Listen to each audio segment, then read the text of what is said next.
વડોદરા શહેર ક્રાઇમ બ્રાન્ચે વાહન ચોર ઈસમને ચોરીની મોટરસાઇકલ તેમજ ચોરીના મોબાઈલ સાથે ઝડપી પાડ્યો હતો। વડોદરા શહેર ક્રાઇમ બ્રાન્ચની ટીમને બાતમી મળેલ કે અગાઉ વાહન ચોરીના ગુનાઓમાં પકડાયેલ ઈસમ નામે અસલમ ઉર્ફે પેન્ટર શેખ રહે નાગરવાડા વડોદરા હાલમાં તેના પાસેની સ્પ્લેન્ડર મોટરસાઇકલ અને એક ફ્લેપવાળો મોબાઈલ ફોન વેચી નાખવાના ફિરાકમાં ભૂતળીજાપા બસ સ્ટેન્ડ સામે રોડની સાઈડમાં જાહેરમાં હાજર છે અને આ ઈસમ પાસેની મોટરસાઇકલ અને મોબાઈલ ફોન ચોરીનો શંકાસ્પદ છે। આ અંગેની બાતમી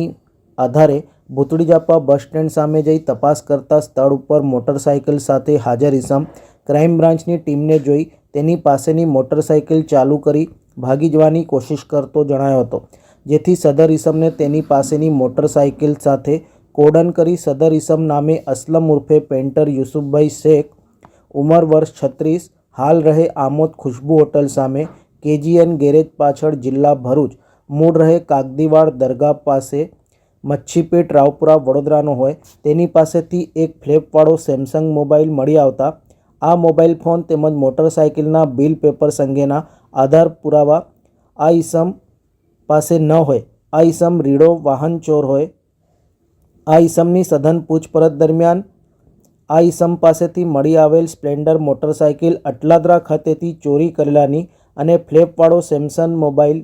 પોર ખાતેથી ચોરી કરી લાવેલાનું પૂછપરછ દરમિયાન જણાવ્યું હતું। છેલ્લા 6 માસમાં વડોદરા શહેરમાંથી બીજી 2 એક્ટિવા મોપેડ અને એક યામા ફેસિનો મોપેડની ચોરી કરેલાની પણ હકીકત જણાવતા આરોપી દ્વારા ચોરી કરેલ 2 એક્ટિવા કબજે કરી આરોપી દ્વારા કરેલ ગુના અંગે તપાસ કરતા આ અંગે વડોદરા શહેરના વાડી અટલાદરા અકોટા માજલપુર તેમજ વડોદરા ગ્રામ્યના વરણામા પોલીસ સ્ટેશનમાં વાહન તેમજ મોબાઈલ ફોન ચોરીના ગુનાઓ નોંધાયેલ હતા। તે જણાતા આ અંગે તમામ પોલીસ સ્ટેશનને જાણ કરી આગળની વધુ તપાસ માટે સોંપવા અંગેની કાર્યવાહી કરવામાં આવી હતી। સમાચારોના સતત અપડેટ મેળવવા માટે લોકમત ન્યૂઝને YouTube ઉપર સબસ્ક્રાઇબ કરો, બેલ આઇકોન દબાવો અને અમારી સાથે જોડાયેલ રહો ફેસબુક, ઇન્સ્ટાગ્રામ અને ટ્વિટર ઉપર।